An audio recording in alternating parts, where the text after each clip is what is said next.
Super transition et la musique un peu à l'arrache. Comment ça va? Bonjour à tous. Non, il y a quelqu'un à la musique, oui c'était moi en fait qui était à la musique, qui a arrêté ça un petit peu de façon sauvage. Comment vous allez? Bonjour à tous. J'ai 2 minutes de retard, il est 9h32. Bienvenue dans la matinée Étienne. On va se mettre un petit peu à l'aise, j'ai ma petite doudoune du matin. Voilà, comment ça va? Désolé, je m'installe. J'ai validé mon stage, je suis joie. Félicitations, et là quelque chose Bridger dans le chat. Félicitations pour le stage. Je sais que c'est compliqué en ce moment pour les étudiants. Pour les études en distanciel, pour les examens du semestre, pour les stages aussi. Donc j'ai une pensée pour vous si vous êtes concernés. Bonjour à tous. Bien dormi? Ouais, pas mal. Court comme d'habitude. Qu'est-ce que je voulais vous demander? J'ai besoin de vous pour régler d'abord mon stream. Est-ce que vous me voyez? Est-ce que c'est moi? Est-ce que c'est ma tête? Est-ce que l'image ça va? Est-ce que le son ça va? Est-ce que vous m'entendez? Je regarde, ouais, ça a l'air pas mal. Je commence mon mémoire, bon courage. J'ai 19,25 en maths, c'est possible ça? 19,25 en maths? Waouh! Sur 20 j'espère, hein, pas sur 40, sinon c'est moins bien. Bon, bah le son, l'image a l'air plutôt pas mal. Je suis assez content. La cam un peu haute? Ouais, peut-être. Ou c'est moi qui suis peut-être un petit peu... un petit peu petit aussi, non? Ah, c'est mieux peut-être? Voilà, ok. Bienvenue. On est ensemble pour 1h30 seulement, ai-je envie de dire, parce que parfois je me laisse emporter, déborder par... emporter dans mon élan. Mais pas aujourd'hui. Parce qu'aujourd'hui, à 11h, je vous quitte parce que je vais chercher mon grand à l'école et ça, c'est sacré. Donc à 11h30, à 11h29, si vous me voyez encore dans le chat, vous m'engueulez. Hein, vous me dites, Samuel, il est temps. On se compte sur vous. 11h. Donc on y va d'entrée. Je ne vais pas vous raconter ma vie. J'espère que vous avez passé un bon week-end quand même. Il y avait une belle lumière sur une grande partie du pays. Et je pense que ça fait plaisir à tout le monde. Je sais que c'était plutôt agréable de se balader samedi et dimanche. Ça fait un petit peu de bien. Donc j'espère que vous avez passé un bon week-end. J'espère que le début de semaine se passe bien. Et puis, je vais vous montrer les journaux. Hein, d'accord ? On va balayer rapidement les unes de la presse nationale et puis on ira voir ce que ça donne aussi en région. Après, on va rentrer un petit peu dans les articles. C'est quand la semaine qui pique me demande tag 92. Pardon. Il faut que j'aille voir un médecin. C'est rien, c'est une petite toux qui traîne, mais je veux m'en débarrasser. Il faut que je voie un généraliste en fin de journée. La semaine qui pique, c'est la semaine où je cumule la matinale de France Info, levée donc 2h, arrivée à la rédac à 3h du matin, jusqu'à 8h30 à peu près. Normalement je rentre, et parfois je stream maintenant, mais il y a une semaine, la semaine qui pique, la semaine qui fait peur, où je cumule, c'est-à-dire qu'au lieu de rentrer à la maison, après je vais à Question pour un champion, enregistrer mes émissions, ça arrive une semaine par mois, 6 émissions par jour, et ça finit à 19h, donc ça fait 2h, 19h.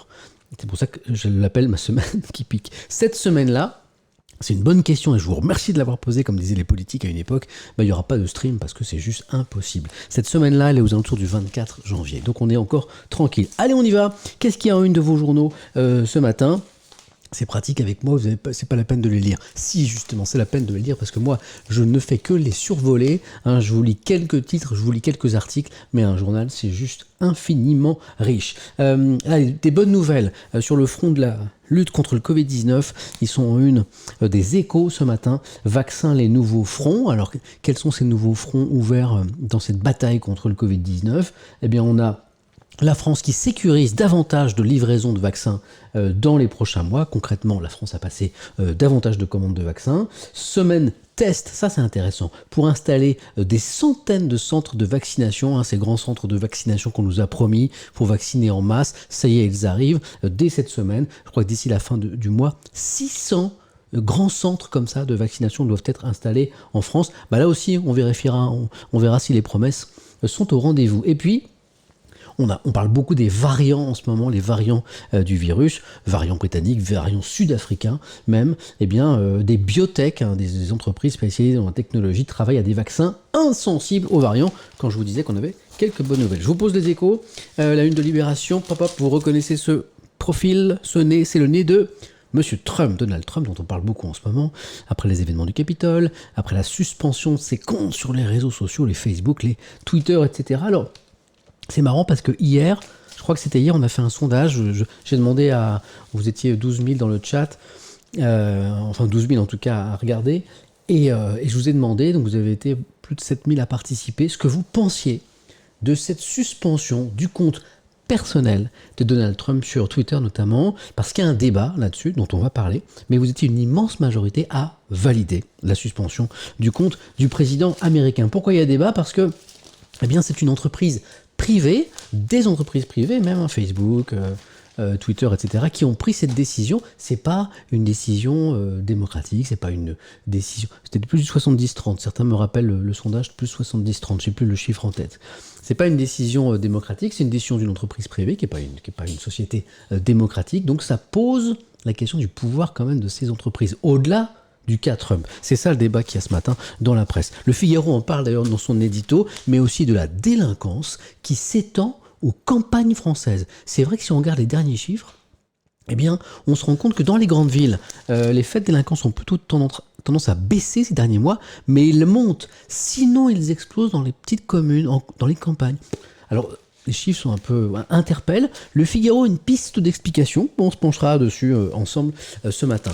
Moi, je suis pas très fait divers, donc je vous parlerai pas forcément de cette affaire, mais c'est une info quand même. Moi, je pense quand même aux proches, à la famille de cette jeune femme. Ça fait près d'un mois que cette jeune infirmière est disparue. C'est dans le Tarn. Elle s'appelle Delphine Jubilard. Près d'un mois qu'elle a quitté son domicile, qu'on n'a pas de nouvelles. C'est extrêmement inquiétant. Voilà, le Parisien. Attention dans le chat, je vois des trucs un peu bizarres là. Ça, je vais modérer direct moi-même. Je sais pas. Yorm Chris, là, je sais pas si c'est une vanne ou pas sur la délinquance là, mais les trucs un peu racistes là, ça c'est un petit ban provisoire ça. Hop, je m'en occupe, je le fais moi-même. Voilà, hop. Désolé, petit ban provisoire, je viens de voir un truc un petit peu bizarre. Hop, voilà. Un petit bannissement temporaire, désolé, normalement c'est le modo qui fait ça. J'espère que les modérateurs sont là. Mais pardon, hein. J'ai une super commu, j'ai un super beau chat. Alors les trucs, les propos racistes, les propos sexistes, les trucs sous couvert de vannes ou pas, c'est non. Hein. Là il y a très très peu. Donc merci aux modérateurs de faire attention, j'espère que vous êtes là. Là je viens de voir passer un truc, c'est pas possible. Donc quand je le verrai, je m'en occuperai moi-même. Voilà, j'ai appris à faire ça. Non, pas de ça. Hein. Donc un petit ban temporaire pour le monsieur. Donc pardon, hein. Donc un mois que cette jeune femme est disparue, il y a une enquête qui s'intéresse notamment à son entourage, mais elle piétine. Je vais pas développer l'affaire, mais je voulais que vous le sachiez parce que c'est dans l'actualité. Dans Libération, il y a un dossier très intéressant sur les candidatures à gauche pour la présidentielle, hein, ça paraît loin quand même, bah oui, mais les partis politiques y pensent beaucoup. Autant dire qu'a priori, là, en l'état actuel des choses, le PS n'a pas vraiment des super chances d'imposer un champion à la prochaine présidentielle. Ça n'empêche pas les envies, les candidatures, et on en parlera avec notamment une candidature Anne Hidalgo, dont on parle de plus en plus à gauche. Puisqu'on parle de la présidentielle, il y a un monsieur qui a très envie, mais vraiment très envie de devenir président de la République, c'est Xavier Bertrand. Voilà, tout le monde s'accorde à le dire, à commencer par l'Opinion qui lui consacre sa une ce matin. Le problème, c'est que son ex-parti qu'il a quitté, la droite LR, a pas très envie de lui. Voilà. Donc je vous résume à mort l'article, mais c'est un petit peu ça. On le lira ensemble, c'est assez intéressant. Un homme, une ambition présidentielle. Pourquoi il y a un monsieur à un moment ou une dame qui se dit « Moi, je veux devenir président », comment il compte y arriver, c'est pas intéressant que ce soit pour Xavier Bertrand ou pour quelqu'un d'autre. On a beaucoup parlé ensemble parce que parfois je vous parle de choses légères et parfois je vous parle de choses graves parce que la vie c'est ça, c'est pas seulement l'actualité, c'est parfois des sourires et parfois des larmes. On a une affaire d'inceste dont on parle beaucoup en ce moment dans l'actualité, c'est l'affaire Olivier Duhamel. Bon, moi j'aime pas remuer je vais pas employer un mot grossier, mais les choses négatives comme ça, mais quand un fait divers vient illustrer un fait de société, et qu'en plus ce fait de société, comme l'inceste, est un tabou, hein, il y a des sondages qui disent, des enquêtes qui disent qu'entre 5 et 10% des Français ont été confrontés à des faits d'inceste. Donc 5 à 10% des enfants aujourd'hui confrontés à des faits d'inceste, et que c'est un tabou dont on parle très peu parce qu'au sein des familles c'est souvent étouffé, eh bien là du coup c'est intéressant d'en parler, et du coup La Croix consacre un dossier à cette question ce matin. Je pense qu'on en parlerait. Oh là là, dans La Croix il y a un truc génial, il y a un portrait d'Elon Musk aussi, hein, le papa de Tesla, le papa de SpaceX, qui est juste génial. Moi je suis pas un spécialiste d'Elon Musk, je trouve que le portrait est vachement intéressant. D'ailleurs à propos des... J'espère que j'appuie pas partout sur ma table de son parce que j'ai posé mes journaux un petit peu partout. Dans les petits dossiers d'ailleurs, parce que là je vous ai montré les unes, il y a peut-être des petits dossiers dont je vous ai pas parlé. Ouais, il y a une émission, ça c'est dans le Parisien, sur l'obésité. C'est un programme de télé-réalité, on peut dire, présenté par Karine Le Marchand, qui arrive sur M6, alors qui fait couler beaucoup d'encre. C'est un programme télé qui suit des personnes obèses qui ont décidé de maigrir très fort, notamment avec une opération. Alors c'est un peu, ça interpelle un petit peu, on se demande à quoi ça va ressembler. Et il y a des associations qui dénoncent une grossophobie, donc je vous en parlerai aussi. J'ai un dossier sur le binge drinking. Je ne sais pas si vous connaissez le binge drinking, c'est les jeunes qui boivent très fort, très vite d'un coup. Les conséquences sur la santé mentale, sur la mémoire. Les scientifiques nous disent attention les jeunes, trop de binge drinking, voire binge drinking tout, c'est pas bon du tout pour la mémoire, c'est pas bon du tout pour les études. C'est des petits dossiers que j'ai oublié de vous mentionner. Mais donc je vais essayer de vous parler ce matin, si je dépasse pas 11h bien sûr. Et je vais un peu me la péter aussi ce matin, parce que je vous ai amené, je vais un peu me la raconter là, en mode FC cheville super enflé. Je vais vous parler de la une du New York Times, parce que bon, je suis pas super bilingue, mais je lis à peu près en anglais, et là, je pense que c'est une réflexion sur ce qui s'est passé. Ouais, exactement. Faites-moi penser, c'est une réflexion justement sur le pouvoir des GAFA, notamment de Twitter, de Facebook, tout ça, qui ont suspendu le compte Trump. Et en une de la presse internationale, ici du New York Times, donc je vous traduirai ça un petit peu à la volée, il y a un article qui est assez intéressant là-dessus. Tiens, je me le mets de côté pour y penser. Quand vous voyez que j'oublie un truc, vous me dites. Voilà. Bon, Petit passage en revue des unes, on voit qu'il y a deux choses qui s'imposent à nous. C'est toujours la crise sanitaire, bien sûr, avec les espoirs, les mauvaises nouvelles. Vous verrez, je vais vous donner des bonnes nouvelles et puis des mauvaises nouvelles en la matière. Et puis, le président Trump, toujours la une avec cette réflexion sur ce pouvoir de plus en plus important qu'ont les géants d'Internet sur nos vies. Je vois que certains saluent le fait que je regarde un petit peu les journaux internationaux. Bon, je peux pas tous les regarder. C'est vrai aussi que quand je vois que juste avec les journaux français, je peux streamer 2h40, je crois que c'est mon record pour l'instant. Je me dis, j'aimerais bien avoir la presse internationale, mais combien de temps je vais streamer dans ce cas-là ? Et puis j'ai aussi un manque de temps parce que je fais 2-3 petites choses à côté. Un petit peu de France Info, un petit peu de questions pour un champion, donc je peux pas tout faire. Mais c'est vrai que la presse internationale, j'aimerais beaucoup vous parler de la presse européenne, la presse américaine, de la presse asiatique, la presse sud-américaine, mais là, il me faudrait une vie supplémentaire. Si on allait voir maintenant les presses en région, la presse en région. Donc là, je vais vous montrer les unes de la presse en région. On va voir un petit peu ce qui intéresse les journaux. Mais d'abord, comme j'ai cette petite voix qui me lâche un peu et surtout qu'il fait soif, à 9h45, on va se faire une première petite pause super rapide. Café.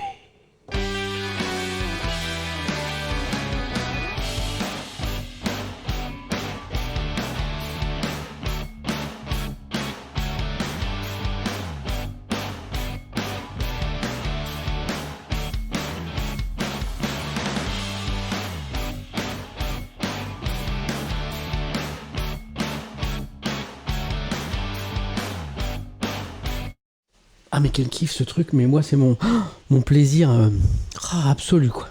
La petite gorgée de café chaud au lait avec un petit peu de sucre ou un petit sirop, genre en mode pas faire de pub à ces shops qui vendent du café parfumé, c'est un petit sirop genre je sais pas moi pumpkin spice ou caramel, vous voyez ce genre de choses, c'est sympa. Bon, voilà, je suis au sucre. On y va, je vous montre la presse en région.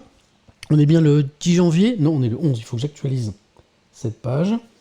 Sinon, j'allais vous montrer toutes les unes d'hier et à un moment, on allait s'en rendre compte quand même. Ça marche. C'est parti.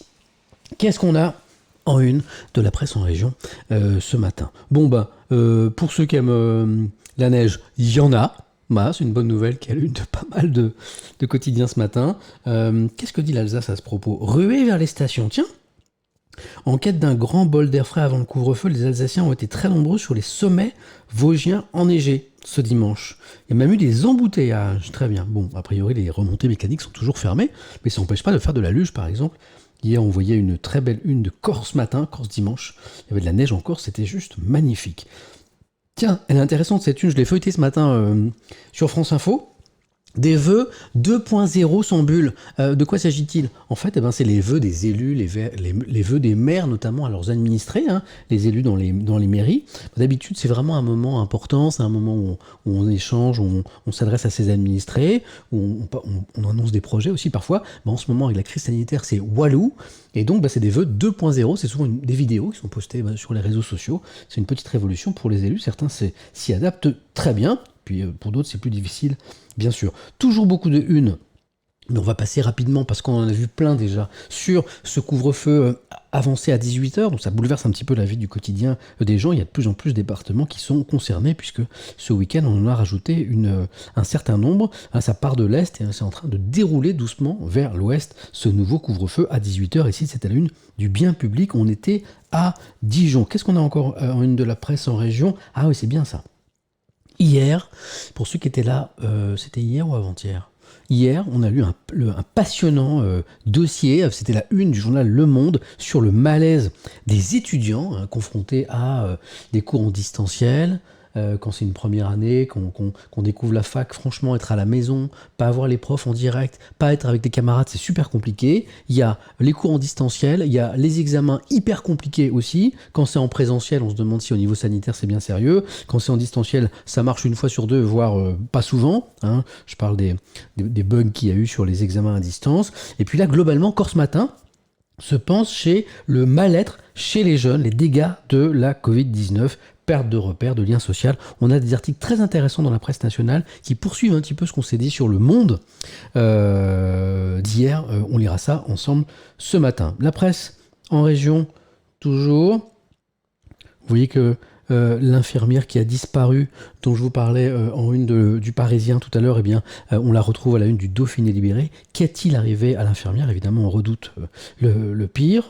Qu'est-ce que ça? Manifestement, voilà, c'est la neige toujours raz-de-marée dans les Vosges. Regardez, je ne sais pas si vous voyez ce parking là, incroyable.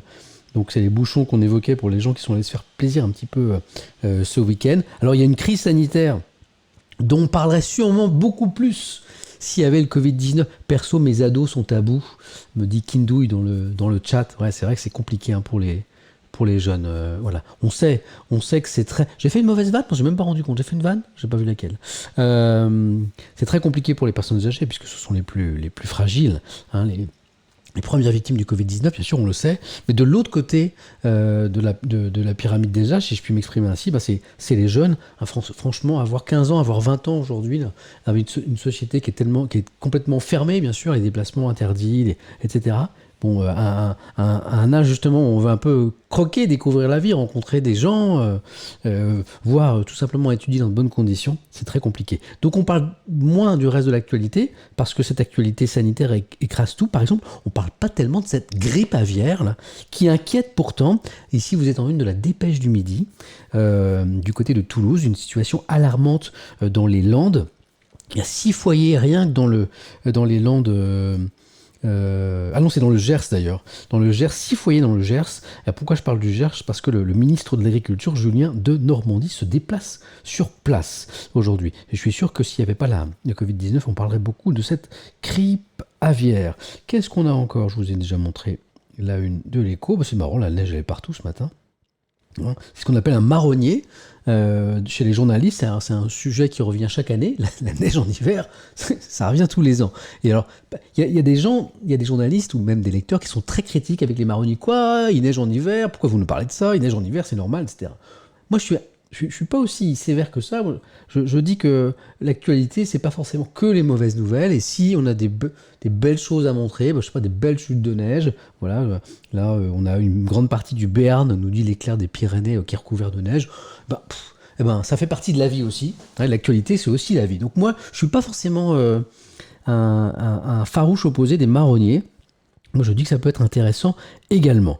Un petit peu d'ouverture d'esprit. C'est drôle, on part de la neige et on arrive à l'Est éclair qui nous dit que, notamment dans l'Aube, c'est un nouveau record de chaleur ever, depuis que les températures sont relevées, qui a été battu en 2020. Je ne sais pas si vous vous souvenez, puisqu'on parle pas mal de Donald Trump en ce moment. Donald Trump, c'est un moment quand il s'est emparé de certains records de chaleur aux États-Unis, c'était un moment où il disait la preuve qu'il n'y a pas de Non, c'était l'inverse. C'est des records de froid. Oui, c'est ça, je me rappelle. Des records de froid qui avaient été battus aux États-Unis à un moment, je ne sais plus dans quels États. Puis il avait dit à l'époque, c'était au début, je crois, de son mandat, la preuve qu'il n'y a pas de réchauffement climatique, il fait froid. Merci Donald Trump. Hein, et ses célèbres aphorismes. Donc, il fait chaud. En tout cas, il fait chaud si on prend les températures moyennes.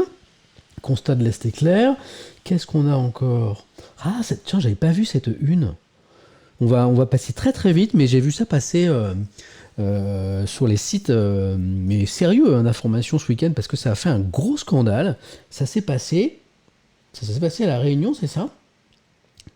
Ouais, c'est ça. Et en fait, je sais pas si vous avez vu cette histoire, je passe très très vite, mais elle est un peu cocasse. En fait, c'était un tournage des Anges de la réalité, c'est ça, la télé-réalité. Bon, ça, si vous voyez un peu l'émission. Et en fait, c'était un repas de pré-tournage. Manifestement, ça se passait à La Réunion. Et puis, il y a deux, trois zouzous qui ont fait un scandale, qui ont été super agressifs avec des clients du restaurant, voilà. Sauf que parmi les clients, parmi les gens qu'ils ont importunés, mais un peu physiquement même, il y avait un maire, il y avait un élu, le maire de Saint-André. C'est le monsieur qu'on voit là avec la chemise blanche. Donc il a été un petit peu bousculé, voire beaucoup par ces jeunes pas très futés, on va dire. Et donc ça fait beaucoup de bruit à La Réunion. Il a fallu même protéger les entrées de l'hôtel parce que des gens voulaient monter dans les étages pour aller chercher. Je crois qu'on peut parler d'agression. Ouais, je suis d'accord avec Ours, très brutal. Je crois qu'il s'agissait un peu d'une agression. Il y a des gens qui voulaient monter dans les étages pour aller chercher les candidats de télé-réalité, pour les virer de La Réunion. Donc il y a eu intervention. Et si je ne dis pas de bêtises de ce que j'ai lu ce matin, eh bien, les candidats impliqués, le tournage n'avait pas commencé, ont été déjà virés de l'émission. Et moi je dis... Très bonne décision. On sera d'accord. Je savais pas que le journal de La Réunion, là, le journal de l'île de La Réunion, le GIR qu'on vient de voir, avait fait sa une là-dessus. Comme quoi ça a fait couler beaucoup d'encre là-bas. Ok. Il est mignon ce petit coussin. J'ai vu ça. Je voulais en parler sur France Info ce matin, puis j'ai manqué de temps. Alors je vous en parle à vous parce qu'on a un peu plus de temps. Victor le coussin malin, regardez comme c'est mignon. Alors c'est pour les EHPAD, c'est pour les maisons de retraite. Il est futé. Il s'appelle Victor. C'est un coussin connecté qui fournit avec facilité des communications par vidéo, la lecture de films, le visionnage de photographies, le lancement de nombreux jeux pour réfléchir un petit peu. Hein, c'est créé par une entreprise à destination des seniors dans les EHPAD. Alors, j'ai pas bien vu sur la photo où était l'écran parce qu'on parle de films, tout ça, mais je trouvais ça mignon, voilà, avec des grosses touches. Je vois appel vidéo, je vois famille, je vois loisirs, je vois agenda, je vois recettes, ouais. Tout ce qui peut booster un petit peu la mémoire, le travail un peu des méninges des seniors dans les EHPAD. Victor, le coussin malin, voilà, je trouvais ça assez chou. D'ailleurs, c'est drôle parce qu'il y a le CES, je vous prononce en français, hein, le CES, le Consumer Electronic Show de Las Vegas, qui est le grand raout, la grande foire annuelle de l'électronique à destination du grand public. Ce matin, on avait notre chroniqueur éco sur France Info, David Delos, qui expliquait que le premier magnétoscope, il a été présenté au CES, plein de premières choses en fait, et souvent ce qui est présenté au CES de Las Vegas, donc ça arrive peu de temps après dans les ménages, donc ça commence là le CES. Alors il est en distanciel, le CES de Las Vegas cette année, il est complètement virtuel, mais à surveiller. Vous allez sûrement avoir des articles dans les journaux aujourd'hui, dans les prochains jours, pour voir un petit peu ce qui nous attend en matière d'écran, en matière de téléphonie, etc. On a commencé à en parler ensemble déjà. Donc Victor le coussin malin, ça me fait penser au CES de Las Vegas.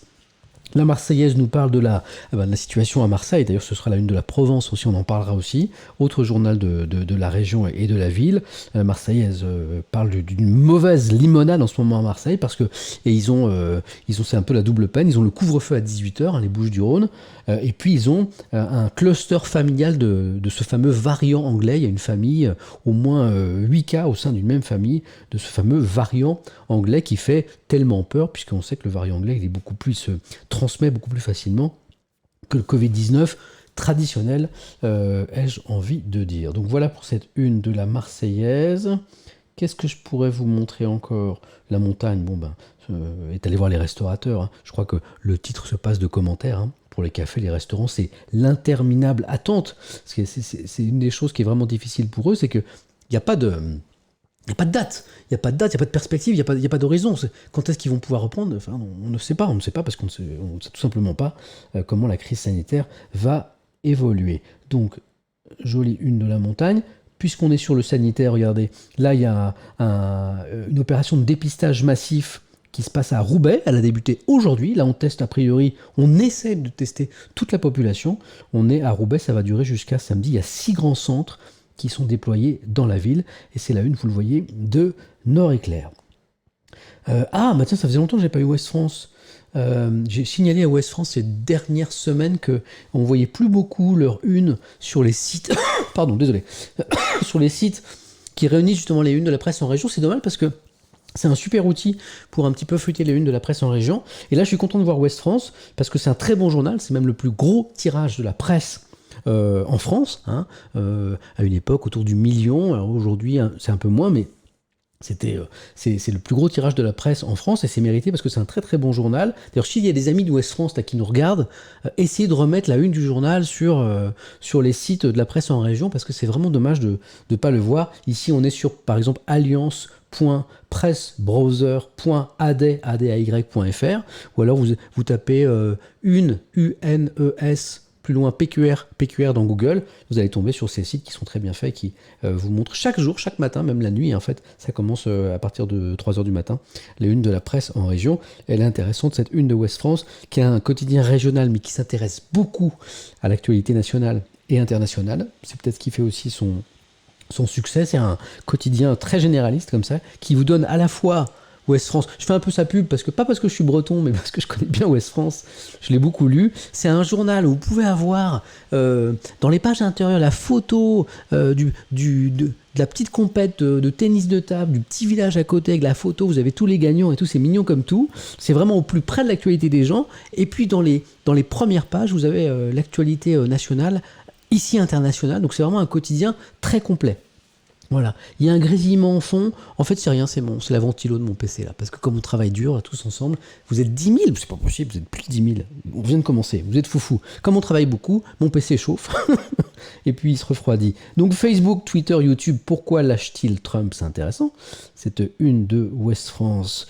Qu'est-ce que je pourrais vous montrer? Je vous montre pas la une de Paris-Normandie, le mouton qui s'est fait gorger par un loup, parce que ça va aller quand même.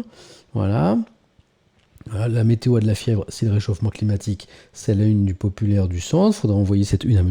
Donald Trump qui ne croit pas, rappelons-le, au réchauffement climatique. Pour lui, c'est une invention pour embêter les entreprises américaines. Voilà. Le loup, il est encore là. Ah, la une de la Provence dont je vous parlais. Donc on retourne à Marseille.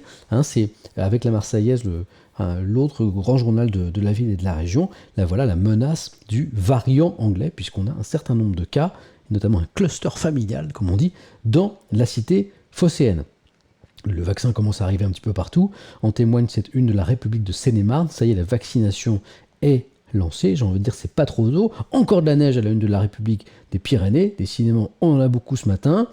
D'accord, la une du Télégramme, c'est l'autre quotidien breton. Breton, bac Covid, Blanquer, le ministre de l'Éducation, répond, notamment sans doute au malaise dans les facs. J'espère qu'il y a des questions là-dessus dont on parlait ensemble tout à l'heure. Marseille en alerte, regardez.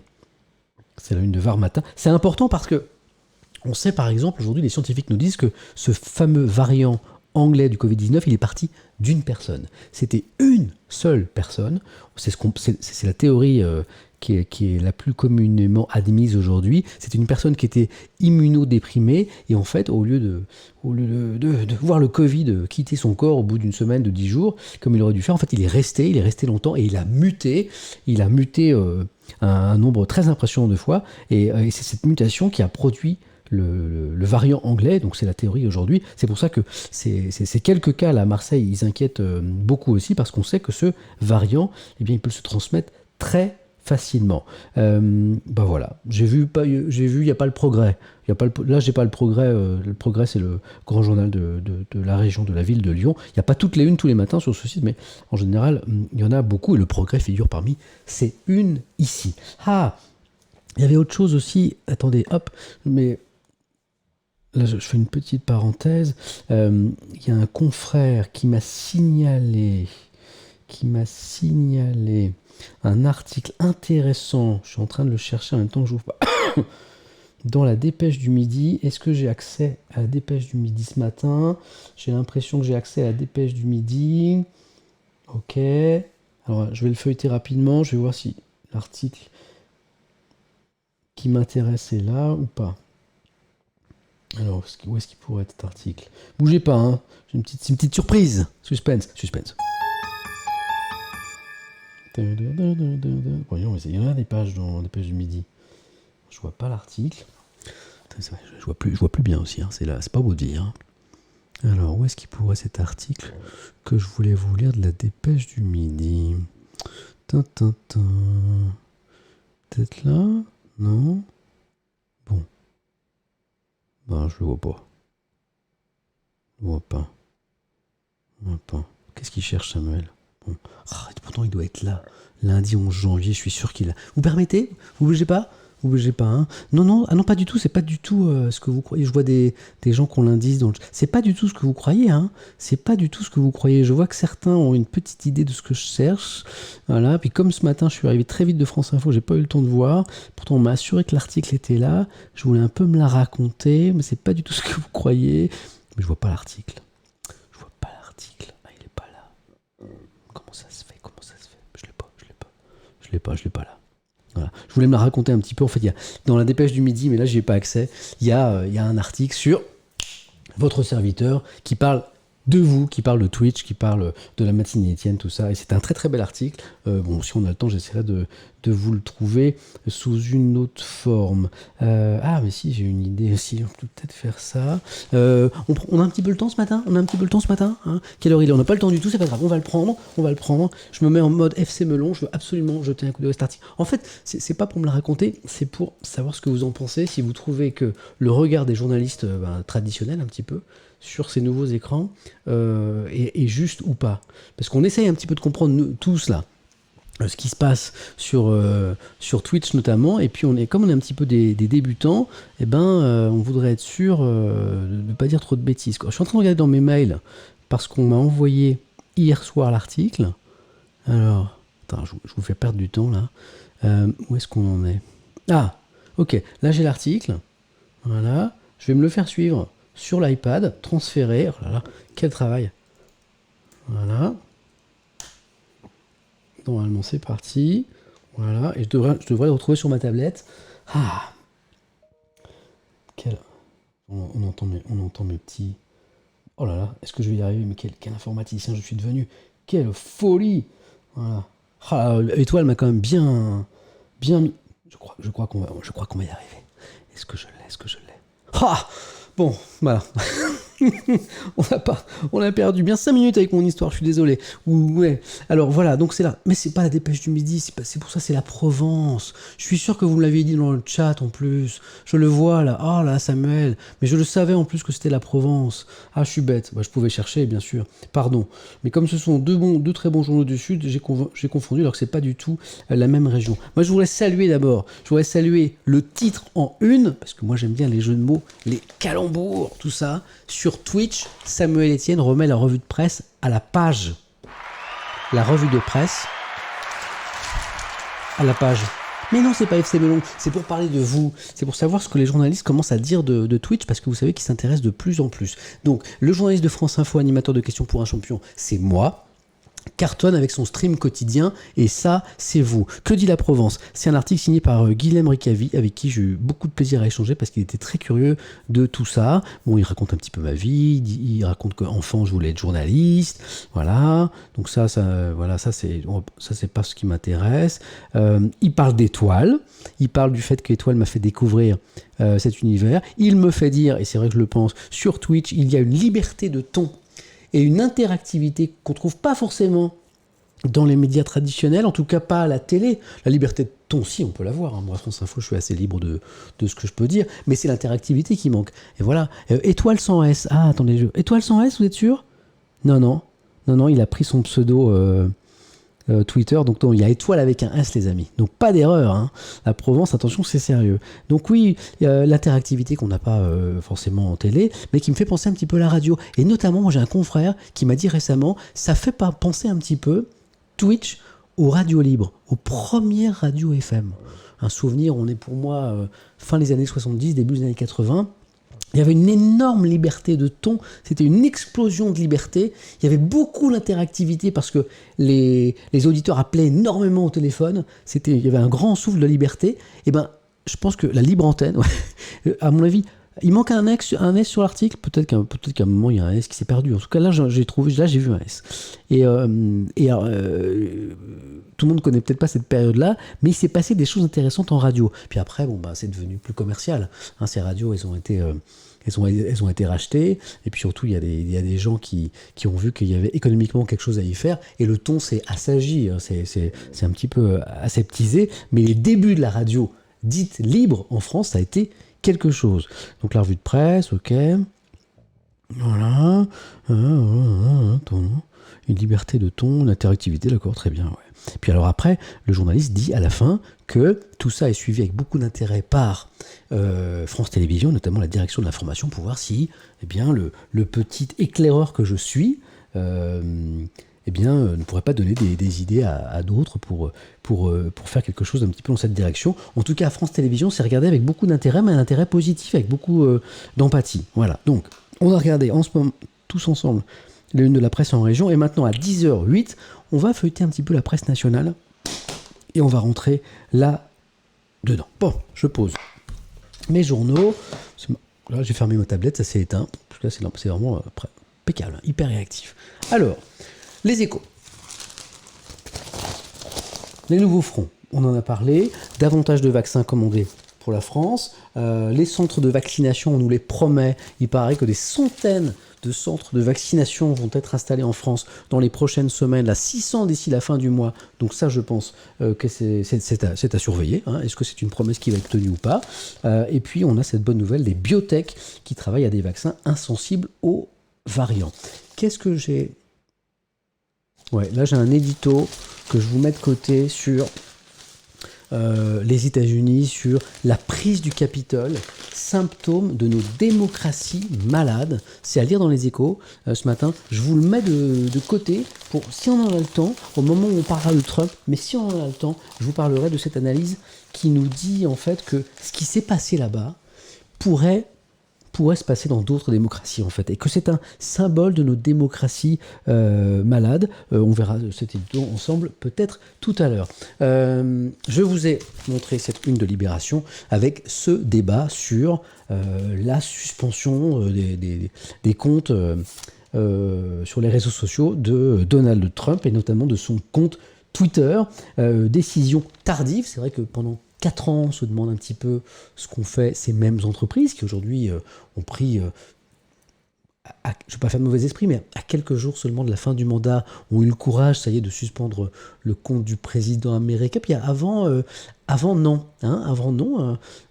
Les tweets censurés par Twitter, les messages, c'est très récent tout ça. Donc certains soulignent quand même que ce courage est venu au GAFA, on va dire assez tard, et à quelques jours de la fin. Et on a un bon dossier dans Libération ce matin, avec les interrogations autour de cette décision, donc prise de suspension de ces comptes. On a un édito de Christophe Israël, ici dans Libération, je vous en lis quelques mots.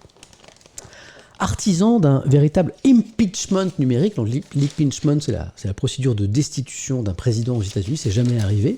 Ils ont essayé de le faire à plusieurs reprises, c'est jamais arrivé. Mais là, il y a eu un impeachment numérique. Zuckerberg, Bezos, Dorsey, les autres ont réduit au silence le président sortant des États-Unis. Il y a des gens pendant 4 ans qui ont rêvé de réduire au silence Donald Trump. Eux, ils l'ont fait d'un claquement de doigts. Et ça illustre aussi leur pouvoir. Christophe Israël écrit dans son édito « Le bannissement de Trump des Agora 2.0 rappelle l'impérieuse nécessité », c'est là tout le débat en fait qui est soulevé par la presse, notamment française actuellement, mais aussi la presse internationale, on le verra d'ailleurs avec le New York Times que j'ai là, rappelle l'impérieuse nécessité d'une régulation transnationale, le seul moyen d'encadrer, à défaut de les empêcher, les hydres numériques de demain.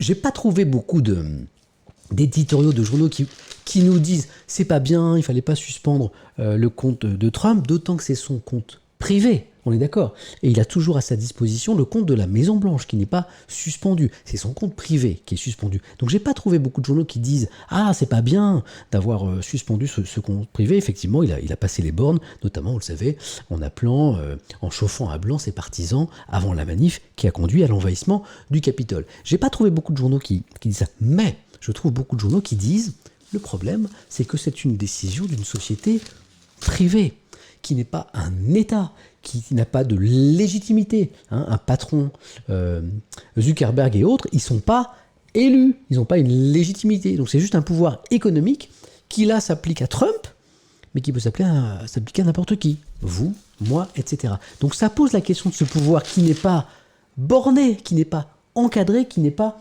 limité. Donc là, personne ne critique, ou presque, mais ça illustre ce pouvoir. D'ailleurs, on a une interview d'un spécialiste qui s'appelle Dominique Boulier. C'est le monsieur ici, lui vous le connaissez déjà. Que dit-il ? Désolé pour la toux, je vais m'en occuper, c'est une petite toussette. Je suis pas malade, mais c'est juste que je tousse. La phrase, faut la clipper, c'est là. Je suis pas malade, c'est juste que je tousse. Donc Dominique Boulier, spécialiste des usages numériques, il dit des choses très intéressantes. Comment interprétez-vous les décisions de Twitter et de Facebook ? Cette affaire soulève une nouvelle fois l'enjeu de la régulation des contenus, je vous le disais. Quand est-ce que ces plateformes vont adopter un statut de média à part entière et donc assumer qu'elles ont une responsabilité éditoriale par rapport au contenu qu'elles permettent de diffuser ? Pendant longtemps, Facebook, Twitter, YouTube et consorts insistaient sur le fait qu'ils n'étaient que des hébergeurs de contenu et donc qu'ils n'avaient pas de responsabilité sur ce qui publiaient les utilisateurs. C'est très intéressant parce que ça illustre ce que je vous disais à l'instant. Il n'y a pas si longtemps, quand Twitter par exemple était interpellé sur certains messages du président Trump ou d'autres messages, Twitter disait mais nous, on n'est pas éditeur de contenu, on n'est pas responsable de ce que les gens disent sur nos réseaux. Et bien, certains spécialistes disent il serait temps que vous soyez comme des médias, c'est-à-dire que vous assumiez le contenu de ce que vous publiez.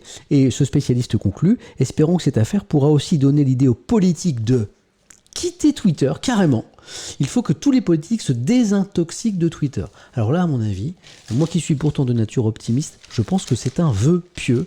Et je vois mal aujourd'hui les politiques, enfin la plupart des politiques, se passer de ces outils qui sont quand même des outils de communication directe avec les citoyens, avec les électeurs, sans passer par le filtre des médias. Donc la désintoxication des politiques, des réseaux sociaux et notamment de Twitter, vous savez quoi ? Je n'y crois pas beaucoup. Je vous signale juste, pour vous inciter un petit peu à acheter la presse, si vous en avez l'occasion, que vous avez un très bon dossier, après celui du Monde, hier, dans Libération, sur la situation ô combien compliquée des étudiants en France. Les étudiants remuent, alors Libération c'est les champions du titre, les étudiants remuent partiel et terre, parce que c'est la saison des examens.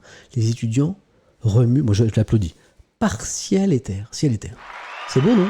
Moi j'adore, je kiffe Libé pour ça, notamment.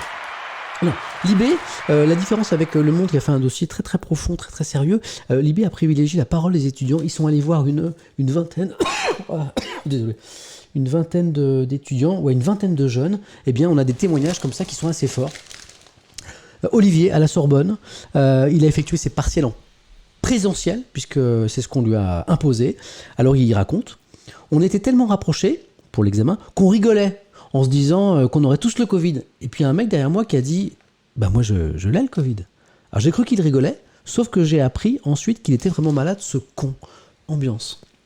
J'imagine. Lisa, 25 ans, à Nancy, en fac de lettres. On était une centaine dans une salle trop petite pour accueillir tout le monde. Le prof paniquait parce qu'il manquait de chaises. J'étais pas du tout à l'aise. Ethan, 2e année de médecine à Paris. On a dû attendre 1h30 dans une salle entre 2 épreuves à plus de 400 étudiants. Les gens ont retiré les masques, n'ont pas respecté les gestes barrières, ont mangé dans la classe. On met nos vies en danger. Ça, c'est les examens. Et puis, il y a les conditions d'études. C'est juste n'importe quoi. Lina, 19 ans, étudiante en sciences politiques. 19 ans, j'imagine qu'elle sort quasiment du bac, sauf si elle a un petit peu d'avance, et elle se retrouve toute seule, à la maison. Pas de prof pour l'encadrer, pour lui donner une méthode de travail, pas de camarade avec qui échanger, pour récupérer un cours, pour partager ses doutes, ses inquiétudes par rapport à ses études. Non, elle est toute seule à la maison. Je pense que c'est la situation de plein d'étudiants, et vraiment ça, pardon pour l'expression, mais ça fout les boules. Que dit cette jeune Lina, 19 ans, elle se sent dépassée toute seule chez elle. En ce moment, par exemple, je prépare un dossier d'une 30aine de pages pour l'examen d'une matière sur laquelle je n'ai eu cours qu'une seule fois. Super. J'en ai 4 autres à faire, ça me prend un temps fou. Elle travaille d'arrache-pied jusqu'à 4h du matin, avec la crainte de mal faire. Je ne suis pas encadré. Je ne sais pas si ma méthodologie est bonne. Allez, un dernier témoignage. On doit travailler sans aucune aide. On a juste eu 4 TD par matière. Pour les cours magistraux, on n'a pas de prof. Ils nous ont envoyé des diaporamas. Je suis sûr, nous dit Marie, 18 ans, qui est en première année de psycho, c'est elle qui parle, sûre, quasi certaine de finir au rattrapage. Voilà. C'est un dossier dans l'IB. Les médias s'intéressent un peu plus ces derniers jours à la situation des étudiants en France, et c'est bien parce que je pense que c'est très compliqué. 10h17, on est sur un bon rythme, je vais essayer de vous lire pas mal de trucs. Cette une du Figaro, elle interpelle, je trouve. La délinquance s'étend aux campagnes françaises. Que dit le Figaro? Bon, le Figaro, c'est un journal... pour donner la grille de lecture, c'est un journal plutôt conservateur, certains diront de droite, en tout cas qui s'intéresse quand même beaucoup aux questions de sécurité. Vous avez régulièrement des unes sur les questions de sécurité en une du Figaro. Voilà, il faut le savoir. Mais quelle que soit sa sensibilité citoyenne, c'est un excellent journal par ailleurs. Hein. De même que l'Humanité est un très bon journal, de même que Libération est un très bon journal. Il faut juste qu'il faut connaître un peu sa couleur. Ça permet aussi de mieux comprendre les choix éditoriaux, comme on dit. Donc, de la sécurité. Les dernières statistiques officielles révèlent une augmentation spectaculaire des violences dans les zones rurales et les villes moyennes. Défi au quotidien pour les gendarmes. Les violences ont augmenté de 8%, c'est énorme, hein, dans les zones rurales et périurbaines confiées à la gendarmerie, alors qu'elles ont baissé de 5% dans les zones urbaines de la police nationale. C'est curieux quand même. Ça monte dans les campagnes, la délinquance. Alors moi, je me suis dit, tiens. Alors moi, ce qui m'énerve, c'est quand je vois un constat comme ça, et puis on m'explique pas. Je dis, mais moi je veux... Mais pourquoi ? Pourquoi la criminalité ou la délinquance augmente dans les campagnes ? Eh ben, c'est l'avantage d'un journal. Il y a de la matière, vous avez des articles, et un peu plus loin, j'ai trouvé... une petite explication. Je vais me faire un truc pour mieux respirer, un coup de ventoline, parce que je tout saute. Je vous laisse une seconde, je vous mets la musique du café, je vais comme ça je vais parler un petit peu plus clairement. À tout de suite, dans 30 secondes.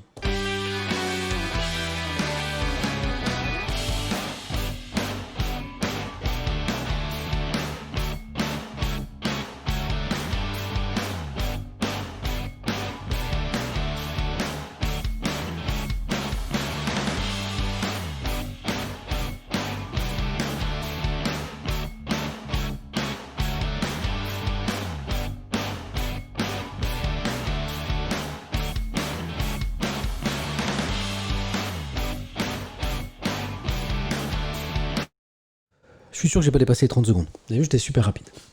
Voilà, je me sens un petit peu mieux. Donc, alors pourquoi j'ai envie de comprendre. Et dans le Figaro, j'ai trouvé une piste d'explication. Pourquoi plus de délinquance dans les campagnes? Alors, où est-ce que j'ai trouvé ça? Page 4. Dans le Figaro, ça vaut ce que ça vaut, mais j'ai trouvé ça intéressant. L'explication de cette contagion de la délinquance aux campagnes tient peut-être à l'évolution sociologique. C'est un truc un peu au doigt mouillé, hein, c'est peut-être pas... voilà, mais c'est une piste. Confronté à une hausse du foncier sur la côte, de plus en plus de familles s'installent en zone périurbaine ou rurale. Dans les Alpes-Maritimes, les habitants sont de plus en plus nombreux à remonter en vallée en quête de logements abordables. Là, ils se penchent sur la situation dans le sud notamment. Dans le Var, la zone gendarmerie gagne 5000 habitants chaque année. En fait, il y a de plus en plus d'habitants. Voilà. Il n'est pas interdit, c'est le Figaro qui l'écrit, c'est Vincent-Xavier Morvan, le journaliste du Figaro. Il n'est pas interdit de penser que ces néo-ruraux, pour une part, amènent dans leur bagage des modes de vie qui étaient jusqu'à présent peu répandus dans ces territoires éloignés. C'est écrit avec un petit peu de précaution, mais pour résumer à l'extrême, c'est... Bon, en fait, les gars de la ville s'installent à la campagne. Le péril jeune, je vois dans le chat. Les gars de la ville s'installent à la campagne, et puis les gars de la ville, il n'y a pas que des bons. Donc ils amènent un petit peu la délinquance avec eux. Ok, d'accord, ok. Bon, j'ai trouvé ça... Bon, au moins c'est une piste. Bon, elle vaut ce qu'elle vaut. Le binge drinking, c'est pas bon. Le binge drinking, c'est pas bon. C'est le Figaro qui nous dit, en s'appuyant sur une grosse étude scientifique. Alors le binge drinking, alors c'est intéressant. Comment résume ça le Figaro? Plus fréquent chez les adolescents et les jeunes adultes, le binge drinking a marqué une évolution dans la façon de consommer l'alcool depuis une quinzaine d'années. Il s'agit de boire une quantité importante d'alcool en peu de temps pour atteindre rapidement un état de défonce. Je crois que c'est la première fois que je lis le mot défonce dans le Figaro. Une logique différente de la consommation d'alcool progressive dans un contexte festif. C'est un peu le sketch des inconnus. Hein. Il y a le chasseur, il y a le bon chasseur, il est là avec son fusil, il voit du gibier, il tire. Puis il y a le mauvais chasseur, il est avec son fusil, il voit du gibier, paf, il tire. Bon, bah c'est pareil, hein, c'est un peu pareil ce que tu dis de Figaro. Samuel essaie d'être sérieux un petit peu, parce que il y a une étude scientifique menée sur des étudiants français qui révèle un petit peu les conséquences sanitaires du binge drinking, un impact non négligeable sur la mémoire à long terme et possiblement sur les performances académiques. Comprenez les performances en cours, quoi. Hein, les diplômes, les examens, tout ça. Voilà. Les scientifiques disent que contrairement à l'idée reçue, on ne récupère pas forcément rapidement d'une ivresse express. Voilà. Bon. Alors la bonne nouvelle dans l'étude scientifique, dans l'article du Figaro, c'est que si on lève le pied, hein, si on calme le jeu au niveau du binge drinking, dans un délai de 2 ans, les capacités mémorielles reviennent. Donc les amis, selon cette étude scientifique, et selon cet article du Figaro, si vous avez des petits soucis de mémoire, il y a une piste qui est peut-être le binge drinking. Je ne sais pas si vous êtes concerné, mais voilà. Ça aussi c'est intéressant. C'est de la santé, c'est toujours avec le Figaro. C'est page 14, l'excès de mauvaises nouvelles nuit à notre santé mentale. C'est une interview du docteur Guillaume Font, qui est psychiatre, qui est chercheur au CHU de Marseille, qui nous met en garde sur les cascades de mauvaises nouvelles, qui pointe du doigt notamment, vous savez, les robinets des chaînes info qui, à longueur de journée, nous donnent des actualités et c'est vrai, beaucoup de mauvaises nouvelles. Alors, moi, je ne veux pas remettre en cause le modèle de la chaîne info, parce que je pense que ce serait jeter le bébé avec l'eau du bain. Mais je pense que j'en connais les gens qui regardent non-stop, qui regardent plusieurs heures, qui regardent parfois toute la journée, j'en connais, notamment les personnes âgées. J'en connais. Toute la journée, une chaîne info, mais c'est dramatique. Une chaîne info que vous regardez un quart d'heure au réveil le matin, vous regardez une demi-heure parce qu'il y a une info ou un débat qui vous intéresse. Ok, c'est pour vous informer. Mais il y a des gens qui regardent des chaînes info très longtemps, quasiment toute la journée. Et là, vous avez une avalanche de mauvaises nouvelles. Donc, ce spécialiste met en garde contre ça parce que ça a des conséquences sur le moral, sur la santé mentale. Il y a une amplification de ces informations négatives qui, dit ce spécialiste, répétées au quotidien, finissent par donner le sentiment, je suis sûr que vous connaissez des gens qui vivent ça, de vivre dans un monde en perdition, cette impression de vivre dans un monde moche, sans espoir, qui peut créer de la dépression, et même parfois plus loin. Alors, ce chercheur, donc qui est-il, Guillaume Font, psychiatre, dit « Il y a urgence à faire l'économie des informations négatives non essentielles, mais aussi à s'informer autrement. » Par exemple, il dit lisez les journaux. Lisez les journaux. Voilà, on y est, c'est exactement. C'est la matinée Étienne. Moi, je suis fier présentateur de la matinale de France Info. Voilà, notamment parce que, pardon de faire ma pub, mais je le pense très sincèrement, et c'est aussi pour ça que je suis sur France Info. Je reviens à moi, je suis désolé, j'aime pas trop parler de moi, mais moi j'ai longtemps travaillé sur une chaîne info qui s'appelait iTélé. Je travaillais 9 ans sur iTélé avant d'arriver sur Canal+, puis après sur France 3. Et donc, après 9 ans de iTélé, c'est pas FC Melon, c'est pour vous faire comprendre un truc. Je m'étais promis de ne pas refaire du tout info. 9 ans de tout info, j'avais fait le tour du truc, voilà. Et puis je voulais pas en refaire. Et pourtant, quand France Info m'a proposé de reprendre la matinale de France Info, j'ai dit oui. Parce que cette chaîne existait depuis 1 an. Je vois un garçon ou une fille qui dit « J'arrête pas de dire à mon père d'éteindre BFM, mais il m'écoute pas. » BFM ou les autres, c'est pas mal en soi, mais toute la journée, c'est pas une très bonne idée. Donc je suis d'accord avec toi. Donc, France Info, moi j'avais pu constater, parce que j'avais regardé cette chaîne avant d'arriver dessus, c'est une chaîne qui privilégie le décryptage, la mise en perspective. C'est pas le robinet à mauvaises nouvelles toute la journée qui veut vous faire croire absolument que toutes les 5 minutes, il se passe un truc gravissime dans le monde et qu'on va tous mourir. J'exagère, mais parfois quand je regarde certaines chaînes d'info, je suis désolé, c'est le sentiment que j'ai. France Info, c'est pas trop leur tasse de thé, c'est pour ça que j'ai accepté de travailler pour France Info. Mais, ceci dit, quelqu'un qui s'intéresse à l'actualité, il peut pas regarder toute la journée une chaîne toute info. C'est anxiogène, comme le dit Swad dans le chat. C'est anxiogène. Toute la journée, les mauvaises nouvelles. Donc, non. Donc, un peu de France Info, un peu de chaîne info. Mes concurrents travaillent très sérieusement aussi. Mais un journal, c'est pas ça. Un journal, c'est d'abord un journal, vous choisissez. Vous êtes partie prenante de ce que vous lisez. Un journal, vous avez vous le feuilletez, et je vous ai souvent j'ai souligné dans ce chat la liberté du lecteur. C'est-à-dire que vous feuilletez et vous n'êtes pas passif devant un écran à vous prendre, dans la figure comme ça, toutes les mauvaises nouvelles de la Terre. Vous choisissez votre article. Hein. Le fait divers un peu trash, là, page 14 de tel journal, vous le passez si vous voulez. Vous êtes actif. Donc vous allez voir les sujets qui vous intéressent et vous allez choisir. Vous n'allez pas choisir côté drame, vous allez choisir des sujets techno, des sujets culture, etc. Et donc vous allez avoir, comme le propose ce spécialiste, finalement aussi accès à ce qui fait la vie, c'est-à-dire aussi des bonnes nouvelles. Tout à l'heure, je disais la neige qui tombe, hein, c'est un marronnier comme on dit, c'est tous les ans. Et alors c'est beau la neige, voilà. Puis ça touche le quotidien des gens. Donc, moi, je trouve qu'un des intérêts de la presse écrite, c'est pour ça qu'il faut la lire, c'est que vous avez plein de choses dans un journal. Un jour, il y avait une étude qui avait été faite, c'est-à-dire, si on mettait tout le contenu d'un journal en images, ça ferait un JT pas d'une demi-heure. Non, ça ferait un JT qui durerait des heures et des heures et des heures, tellement vous avez du matériel dans un journal. Donc vous avez plein d'infos, vous n'avez pas que des mauvaises nouvelles, voilà.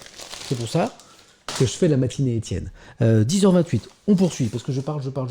Plein de choses dans le Figaro ce matin. Deux choses intéressantes dans le Parisien.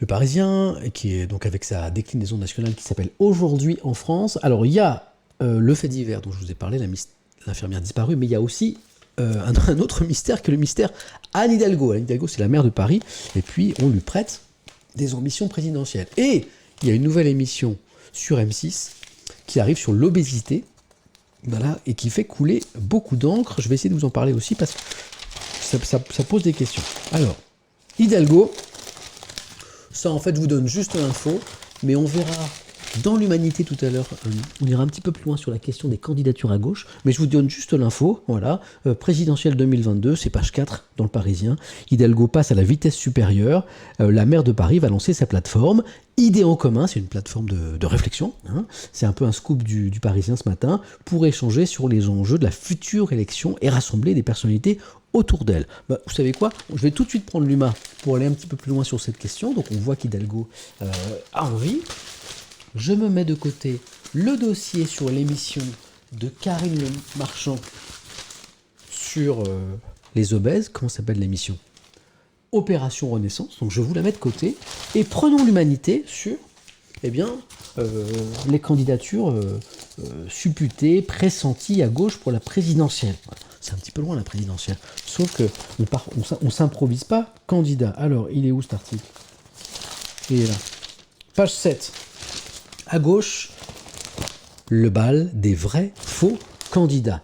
Pétition en ligne, livre, création d'un mouvement, les initiatives qui font office de ballon d'essai en vue du scrutin de 2022. Les ballons d'essai, on voit alors, avoir envie de devenir président ou présidente, c'est une chose, mais après il faut que la France ait envie aussi. D'où les ballons d'essai. Ça peut prendre la forme d'un livre, ça peut prendre la forme d'un club de réflexion, comme celui qu'Anne Hidalgo s'apprête à lancer, etc., etc. Donc ça se multiplie dans la galaxie du PS, constate l'Humanité. Alors, rien que dans les cercles concentriques du PS, 4 ou 5 personnalités sont prêtes à tenter leur chance, écrit l'UMA. En fait, c'est une analyse d'Olivier Faure, en fait, qui s'est confiée à l'UMA. Olivier Faure, c'est le premier secrétaire, bien sûr, du PS. Qui seraient ces candidats autour du PS qui auraient envie d'y aller ? Anne Hidalgo, Christiane Taubira, l'ancienne garde des Sceaux, Najat Vallaud-Belkacem, ancienne ministre également, voire Arnaud Montebourg, même Ségolène Royal et Jean-Christophe Cambadélis y pensent. Et il y a même François Hollande, dont on dit qu'il espère toujours inspirer, incarner un recours possible. L'ancien président qui s'est rappelé récemment au souvenir de ses anciens camarades socialistes dans une interview dans Sud-Ouest dont je vous ai parlé, où il critiquait la stratégie actuelle du patron du PS, Olivier Faure, en lui disant que c'est pas la bonne stratégie, cette union de la gauche que tu préconises, il faut renforcer le PS et tout.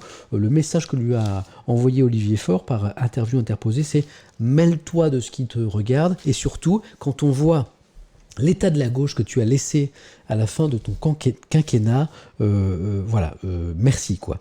Échange d'amabilité. Ces deux-là, il paraît, ne se parlent plus depuis 2 ans.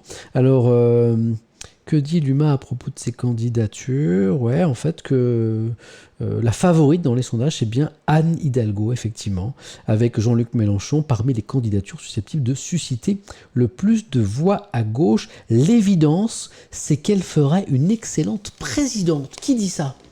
Il dit même pas excellente candidate. Il dit excellente présidente. C'est des mots importants. C'est Olivier Faure, le patron du PS. Il le dit d'Anne Hidalgo. Voilà. On sent qu'il y a quand même quelque chose autour d'Anne Hidalgo à gauche. Je ne sais pas si la question a été posée dans le chat. Quelle chance aurait Anne Hidalgo demain si un scrutin présidentiel avait lieu? Sans doute pas très importante aujourd'hui. Mais la politique, c'est ce qui est formidable, c'est que toutes les cartes peuvent être rebattues très très très vite. Souvenez-vous par exemple aux États-Unis l'élection d'un certain Donald Trump. Personne ne l'avait vu venir à l'époque. L'obésité sans tabou. Alors ça, je pense qu'on va en parler.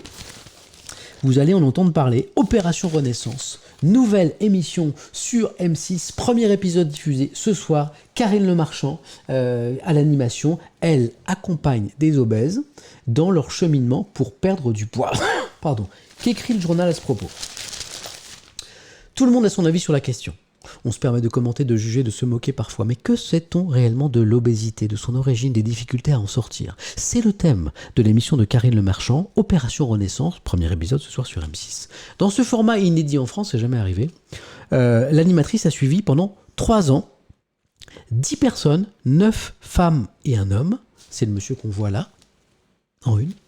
10 personnes atteintes d'obésité morbide qui ont décidé de se faire opérer pour changer leur corps. Entourée de médecins, de chirurgiens, de nutritionnistes, d'hypnothérapeutes, de psychiatres, elle leur a surtout donné la parole et les accompagné pour suivre leur parcours. Karine Le Marchand, c'est quand même quelqu'un qui a une grande qualité, c'est qu'elle sait échanger.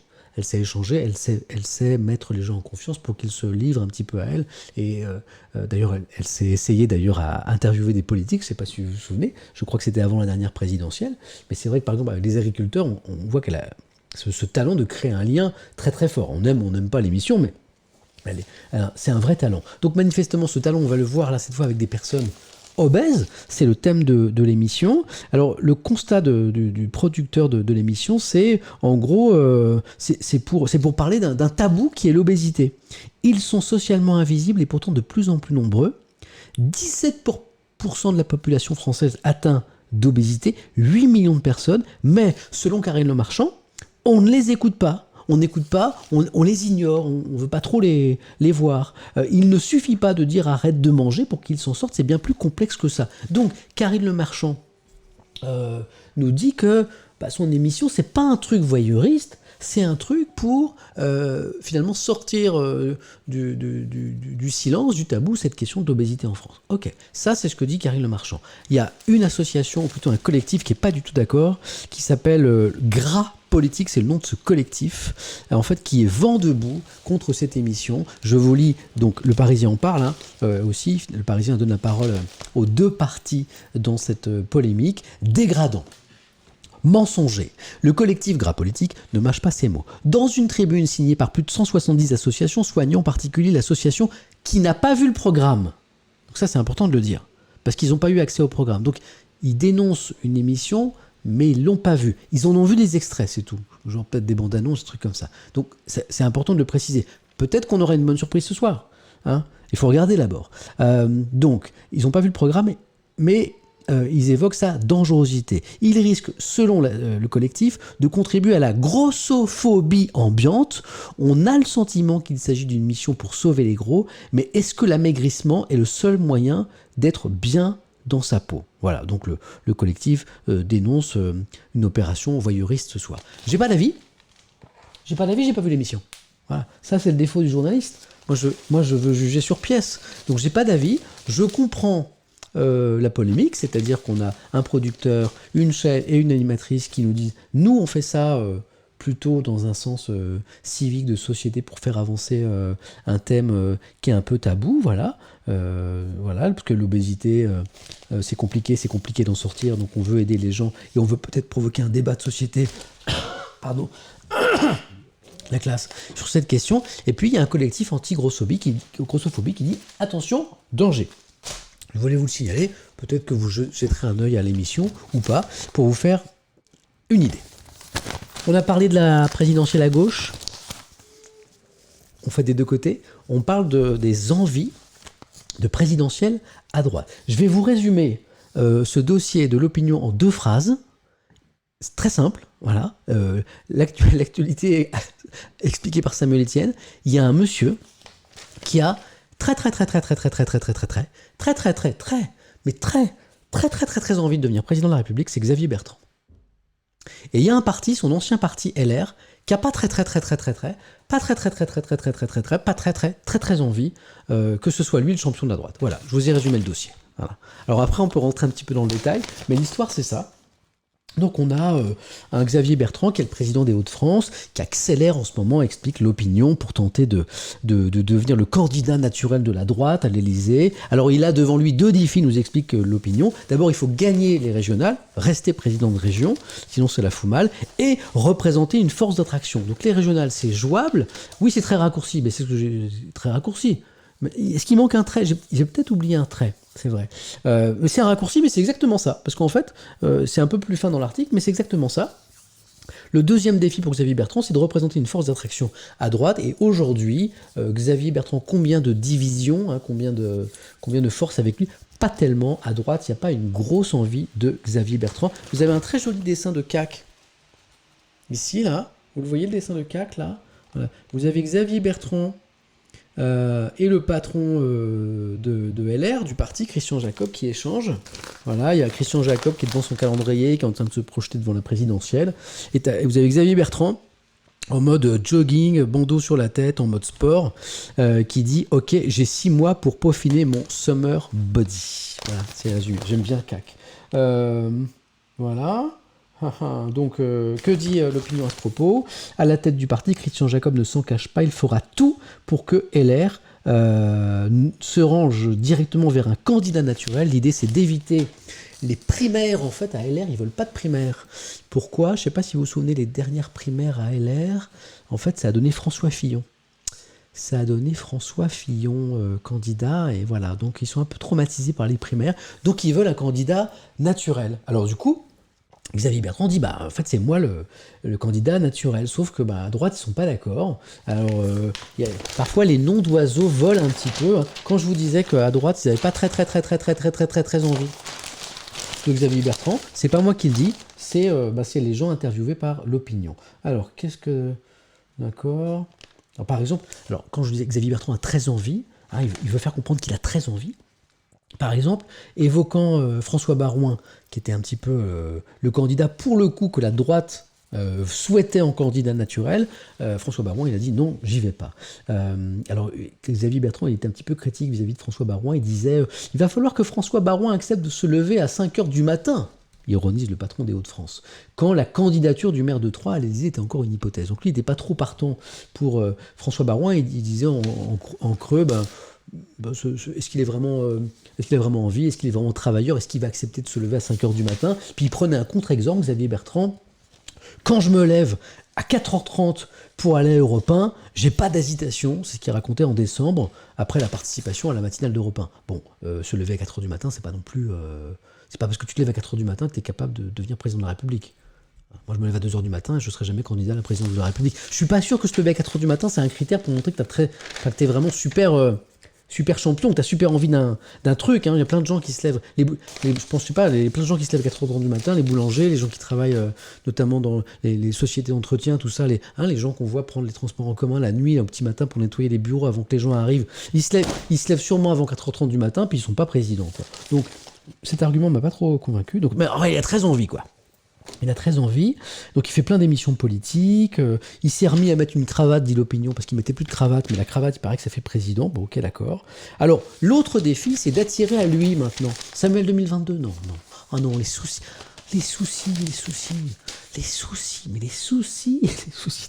d'abord, il faut avoir un destin présidentiel. Et puis, le job, la caisse de soucis que tu te prends au quotidien, quoi. Et puis j'ai aucun sens de l'orientation en plus. Donc impossible. Non, parce que l'Élysée, c'est super grand. Donc je pense que je pourrais me perdre. Donc, il faut qu'il se fasse désirer. Alors, que disent les gens à droite ? Ils sont pas très sympas avec lui. Alors, ils sont souvent interrogés anonymement par l'opinion, ils n'ont pas trop voulu donner leur nom, mais ça donne ceux qui le connaissent depuis longtemps ne l'aiment pas. Ok.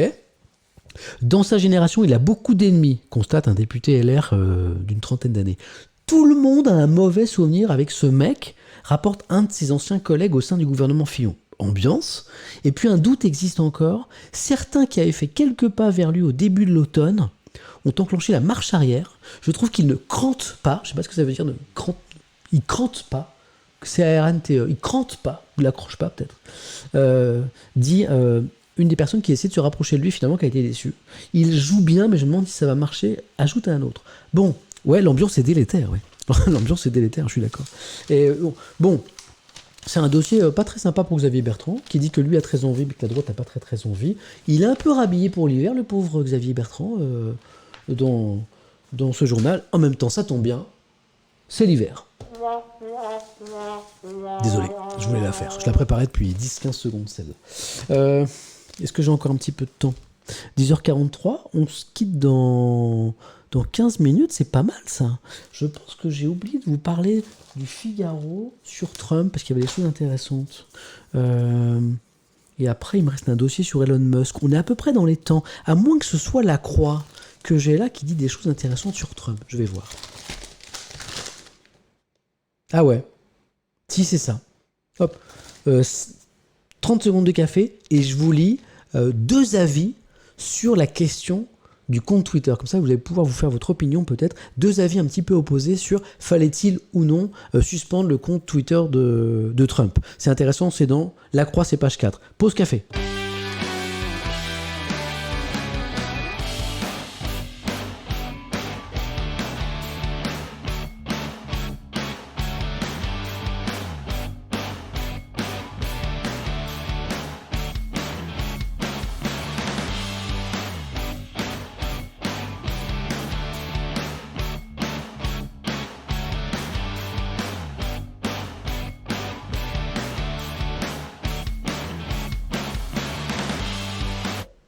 Ça se trouve, quand je vais quitter cette planète, ce monde, dans ma biographie, il y aura... Mais si, vous vous souvenez, c'est le mec qui buvait du café là. Voilà. J'oublie pas le New York Times. Il est là. Voilà. Et de toute façon, ça nous parle de Trump. Donc on est dans la bonne direction. Donc, page 4, dans La Croix ce matin. 2 avis, c'est très intéressant, 2 interviews de 2 personnes qui donnent un avis différent sur cette histoire. Les réseaux sociaux sont-ils légitimes à censurer un élu ? Je vous rappelle le débat, tout le monde s'accorde à dire que c'est bien qu'on ait supprimé suspendu le compte Twitter de Trump, et la question est de savoir, oui, mais le problème c'est que c'est une entreprise privée qui a pris cette décision, c'est pas démocratique, c'est pas légitime. Quelle est la légitimité de ces gens ? Ça pose la question du pouvoir des GAFA. Avis de Jean-Claude Beaujour, c'est lui, Monsieur Beaujour, avocat international, vice-président du comité France-Amérique. Il y a une distinction à faire entre compte personnel et compte public. C'est pas le compte public de Donald Trump qui a été suspendu. Le compte de POTUS, President of the United States, lui, il est toujours actif. C'est le compte personnel de Trump. Et donc, finalement, les GAFA avaient raison de suspendre ce compte personnel. Il est normal, écrit Jean-Claude Beaujour, que Donald Trump soit finalement traité comme les autres utilisateurs du réseau. Si vous dites des carabistouilles sur les réseaux sociaux, si quelqu'un le repère, vous pouvez être effectivement voir le message supprimé, voir votre compte banni. Tout à l'heure, au début de ce chat, moi je modère pas moi-même. Au début de ce chat, j'ai commencé à parler de la délinquance. J'ai vu un commentaire clairement raciste. J'ai pris ma petite souris et je l'ai banni moi-même, la personne qui a fait ce commentaire. Voilà, je veux pas ça dans le chat, bien sûr. Donc lui, il estime que c'est normal. En revanche, si Facebook, si Twitter avait décidé de bloquer le compte de la présidence des États-Unis, ce serait plus gênant. Ça, c'est l'avis de Jean-Claude Beaujour. Avis d'Arnaud Mercier, professeur en information communication à Paris 2, Panthéon-Assas. Fermer un compte peut être assimilé à un acte antidémocratique.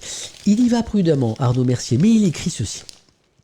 Prendre la responsabilité de fermer un compte peut être assimilé à un acte antidémocratique puisqu'on coupe le lien qu'un politique a su créer avec ses abonnés.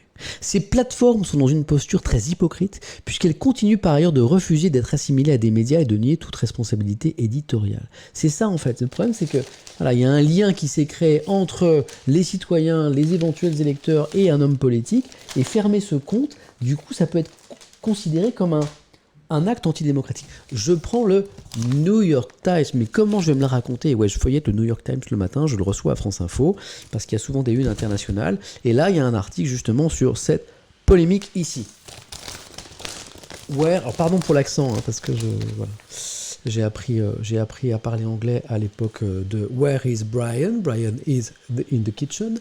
Donc c'était une catastrophe, parce que à l'époque les profs avaient l'accent qu'ils avaient. Et du coup, j'ai le même. Donc, interdiction de se moquer dans le chat de l'accent anglais.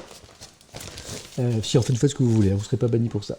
Alors, qu'est-ce que dit le New York Times à ce propos? Je vous le traduis directement, comme ça personne ne pourra se moquer. À la fin de la fin, ce sont 2 milliardaires de Californie did what legions of politicians, qui ont fait ce que des centaines de politiciens, de procureurs ont essayé de faire et ont échoué de le faire pendant des années. Ils ont réussi, they pulled the plug on, ils ont réussi à débrancher le président Trump. Ils ont réussi à le faire taire. 2 milliardaires de Californie. On parle des patrons de Twitter et de Facebook. Et là, le journaliste, qui s'appelle Kevin Roose, donne la parole à Kate Rain, qui est lawyer pour l'American Civil Liberties Union, et cette défenseur des droits de l'homme, des libertés individuelles. Elle dit « We understand the desire to permanently suspend him ». On comprend la volonté de le suspendre définitivement, mais I should concern, je m'inquiète du fait que des entreprises comme Facebook et Twitter will the ancient power to remove people. Ok, soient ainsi capables finalement de suspendre des gens, de couper une liaison entre des gens, notamment des responsables politiques, qui s'adressent à des millions de personnes. L'article souligne aussi qu'aujourd'hui, à travers la planète, il y a plein de dirigeants qui ne sont pas démocratiques du tout, voire pas démocratiques du tout. Ils ont des comptes Twitter, ils ont des comptes sur les réseaux sociaux, ils continuent à s'exprimer. Ces gens-là n'ont pas été censurés. Donc c'est la question que pose cet article. Voilà, c'est alors pourquoi Trump, pourquoi pas les autres? Et puis l'autre question, c'est est-ce que c'est bien une boîte privée, une société privée qui n'a pas de légitimité démocratique, contrairement à un gouvernement qui a été élu, par exemple, ou à une instance indépendante. Voilà. Est-ce que c'est pas plutôt à ce genre d'instance que la régulation d'Internet devrait appartenir?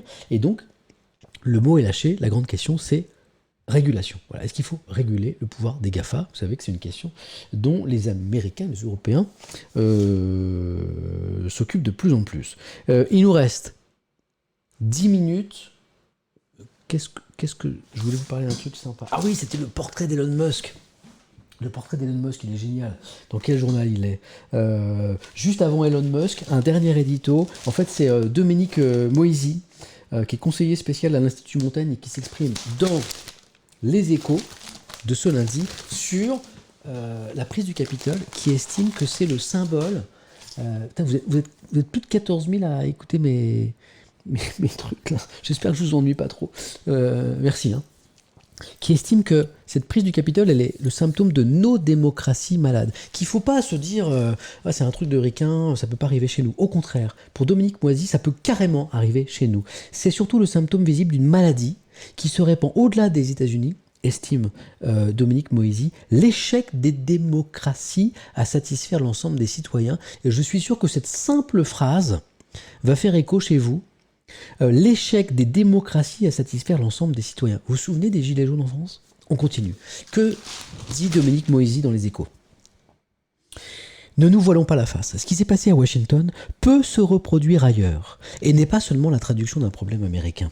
La prise du Capitole traduit la fragilité de nos système démocratique. La rencontre entre la polarisation, fragmentation de nos sociétés, de plus en plus individualistes, je résume ça comme ça, et des révolutions technologiques comme Twitter ou Facebook, qui constituent un cocktail explosif pour la démocratie. Une société de plus en plus individualiste, des gens qui se bagarrent de plus en plus pour leurs petits avantages dans leur coin. Les partis politiques, les syndicats sont devenus extrêmement faibles, et des outils Twitter, Facebook qui permettent à chacun de s'exprimer, donc de revendiquer ceci, etc., puis ça et autre chose encore. Cocktail explosif pour Dominique Moïsi. C'est au moment où nous sommes le plus divisés sur l'essentiel qu'il existe comme une prime aux positions les plus extrêmes, celles qui font le buzz, dans un climat favorable à la dissémination des fausses nouvelles et aux théories du complot. Cette évolution rend toujours plus difficile la distinction entre la vérité et le mensonge. C'est intéressant. Pour Dominique Moïse, ce qui vient de se passer au Capitole, et pas un hasard, c'est peut-être le fruit d'une évolution de nos démocraties inquiétante. Voilà. Une explosion, je suis en train de regarder un truc sur internet en même temps que je vous parle, une explosion de l'individualisme dans nos sociétés, des outils très puissants, les réseaux sociaux, pour exprimer ces revendications individualistes, et puis en face, des gouvernants, des régimes politiques, des systèmes démocratiques qui sont incapables de satisfaire tout le monde.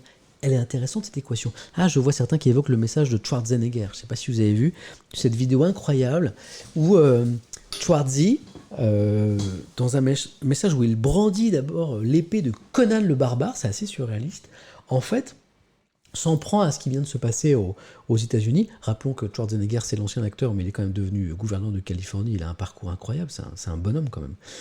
Et Schwarzenegger, il s'en prend à ce qui s'est passé là aux États-Unis, il dénonce ce qui s'est passé, et il évoque, alors le parallèle est très très fort, je ne vais pas vous passer la vidéo, mais vous irez peut-être la trouver sur internet après, parce que la vidéo est assez incroyable, notamment avec cette épée gigantesque qui brandit au début de la vidéo. 29 millions de views sur Twitter, me dit Amos à propos de cette vidéo. 29 millions de vues. Oui, effectivement, la nuit de cristal. Il fait un parallèle entre ce qui s'est passé, entre les extrémistes américains, ces blancs, racistes, adeptes de la violence, bref, je vous passe le tableau.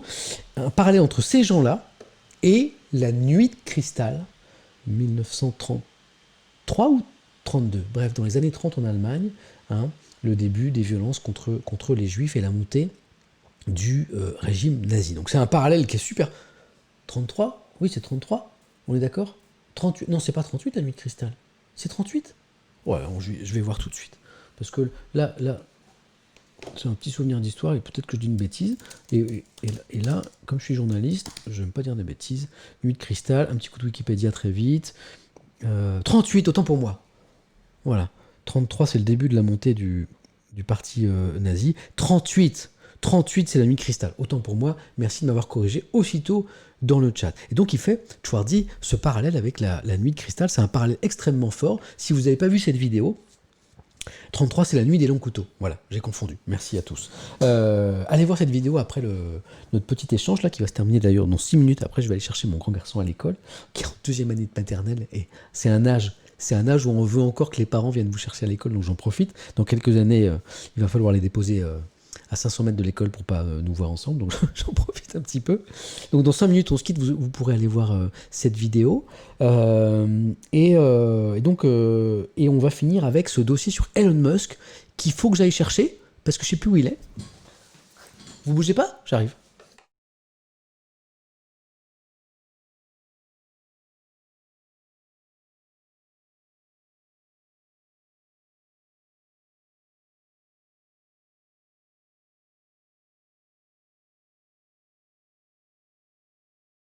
C'est pour déconner, en fait je respecte vachement les journaux, mais pauvre blague, voilà, je voulais faire mine de chercher. En vrai je fais jamais ça avec un journal, ni avec un livre, parce que j'ai trop de respect pour la chose écrite. Donc voilà, là j'ai fait un peu le foufou pour vous faire marrer, mais en fait je l'aime pas longtemps, je m'en veux déjà à avancer les journaux comme ça.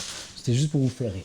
C'est l'actualité, c'est la vie, il faut aussi qu'il y ait du sourire. J'ai adoré, il nous reste 4 minutes, ce dossier consacré à Elon Musk, le papa de Tesla, le papa de SpaceX aussi, dans La Croix. C'est La Croix. C'est page 13. Super dossier. Bon, pour ceux qui, comme moi, n'étaient pas trop au fait de qui est Elon Musk, eh ben on va se régaler. Elon Musk, le trublion. J'adore ce mot-là, ce vieux mot-là. trublion. Le patron de Tesla, devenu 7 janvier l'homme le plus riche du monde, c'est pour ça qu'on parle de lui, a révolutionné l'industrie spatiale et automobile et multiplie les projets hasardeux. Il est un peu foufou, hein, si je devais résumer l'article en une phrase, c'est ça, il est un peu foufou et il est vraiment étonnant. Les États-Unis n'ont jamais manqué, écrit La Croix ce matin. Il est là, Elon Musk, deux patrons démurges et excentriques. Il est de la même trempe qu'un Howard Hughes, qu'un Steve Jobs, écrit ce matin le journal. Il rêve de faire entrer l'espèce humaine dans l'ère du voyage spatial. Il est vénéré comme un génie visionnaire par ses partisans, décrit comme un dangereux mégalo par ses détracteurs. Il faut dire qu'en 20 ans, Elon Musk est devenu un acteur majeur de 2 secteurs industriels et non des moindres. Donc l'espace, SpaceX, avec les fusées réutilisables. Et puis Tesla, bien sûr, il a su populariser la voiture électrique. Vous connaissez le succès de ces voitures, hein, qu'il faut commander des mois à l'avance pour en avoir une. Moi, j'aimerais bien avoir une Tesla, c'est super cher. Alors, lorsqu'Elon Musk s'est lancé dans ce double pari, il y a 2 décennies, bien peu misaient sur sa réussite. Il était encore un jeune entrepreneur du numérique de la Silicon Valley, venu d'Afrique du Sud, cofondateur de PayPal, quand même. Il se retrouvait en 2002 à 31 ans en possession de 180 millions de dollars, 144 millions d'euros, lorsque l'application a été rachetée par eBay. Donc 31 ans, le garçon, il a 180 millions de dollars sur son compte en banque. Et là, ça commence. Qu'est-ce qu'il fait avec ça ? Il a tout réinvesti dans ses voitures et ses fusées. En 2006, il débarque devant les participants, j'adore ce truc, d'un congrès de l'industrie spatiale à Washington, en annonçant de son ton assez particulier, un petit peu robotique, dit le journal, « Bonjour, je suis le fondateur de SpaceX. » Il parle à tous les patrons de l'industrie spatiale. « Bonjour, je suis le fondateur de SpaceX. Dans 5 ans, vous êtes tous morts. » Le mec, il déboule dans une convention et il dit ça à tous les boss de l'espace. À l'époque, la salle a ri, a bien rigolé. Aujourd'hui, il rit beaucoup moins. Les fabricants de lanceurs cherchent tous la clé qui permet de faire revenir sur Terre le fusée pour les réutiliser. Sauf qu'aujourd'hui, c'est Elon Musk qui sait le faire. Même chose dans l'industrie auto, où tous les constructeurs, vous le savez, mettent le cap vers la voiture électrique. Donc cette scène, elle est juste géniale. Alors, comment expliquer son succès ? Alors, si Elon Musk a réussi, c'est intéressant. Comment expliquer une telle destinée ? C'est parce qu'il a su importer dans l'industrie des méthodes venues des startups, de la Silicon Valley. Travail collaboratif, innovation incrémentale, rapidité d'exécution. Ne me demandez pas ce que ça veut dire incrémental. Voilà, ça arrive, on découvre des mots, je ne sais pas, j'irai voir plus tard. Incrémental. 59, j'ai pas le temps d'aller voir. Il y a aussi une recherche permanente d'économie et d'efficacité. Dans ces entreprises, il a su attirer des personnes très compétentes, il se montre tyrannique avec elles, imposant sans cesse à ses équipes des défis à relever dans des délais impossibles. Lui-même se vante régulièrement de dormir à l'usine et de travailler 80 heures par semaine. Donc il est un petit peu, merci beaucoup Samuel, je pars au travail, le Luberlu, salut, bonne journée. Il est un petit peu hyper exigeant avec lui et avec ses équipes. Voilà. Bon, après, La Croix évoque son côté très fantasque aussi, il fait plein de blagues potaches, notamment sur les réseaux sociaux. Il a des projets un petit peu qui peuvent surprendre, comme l'Hyperloop, par exemple, on en a déjà parlé ensemble. Et puis, il a un comportement parfois immature, estime La Croix, comme lorsqu'il entreprend de fabriquer, de vendre un lance-flamme. Voilà, il a fait ça aussi. Lorsqu'il baptise son 7e enfant, né de sa 3e épouse, du nom de XAEA12, c'est le nom de son 7e enfant donc, ou peut-être qu'il a un 2e petit nom, j'espère, ou bien lorsqu'il place en orbite pour essayer une de ses fusées, une Tesla rouge décapotable au volant, un mannequin en scaphandre de cosmonaute. Alors, la question que pose La Croix, et je vais finir là-dessus parce qu'il est 11h et je dois aller chercher... Ouais, merci, je dois aller chercher Malo. Faut-il faire confiance à ce grand ado pour amener 80 000 individus sur Mars d'ici à 2040 afin d'y construire une colonie permanente ? Ça fait juste rêver. Ainsi qu'il prétend pouvoir le faire. Oui, c'est pas La Croix qui le dit, c'est la NASA qui vient de signer un contrat d'1 milliard d'euros pour transporter ses cosmonautes vers la station spatiale internationale. Oui, disent les clients de Tesla, mais... C'est la conclusion de l'article. Il n'y a sans doute aucun autre endroit que les États-Unis où un tel personnage trouverait soutien et capitaux pour poursuivre son aventure industrielle. C'est peut-être pour ça aussi que les États-Unis font rêver. 11h01. Merci les amis, je vous abandonne. Merci d'avoir passé 1h30 tous ensemble. C'était vraiment génial. Merci pour le chat. J'ai vu plein de contributions super sympas, beaucoup de remarques très très pertinentes, beaucoup de sourires aussi comme j'aime, des petites vannes. Passez une bonne journée, une bonne semaine aussi. Je suis désolé, mais mardi et mercredi, je pourrais pas être là. Pas de stream, pas pas la matinée Étienne. France Télévisions m'envoie en formation pour 2 jours sur les nouveaux logiciels qu'on va utiliser pour l'info. Donc voilà, ça commence le matin, ça finit le soir. Donc pas de stream. J'en suis le premier triste, mais voilà. On se retrouve, j'espère, dès mercredi. Passez donc une belle journée.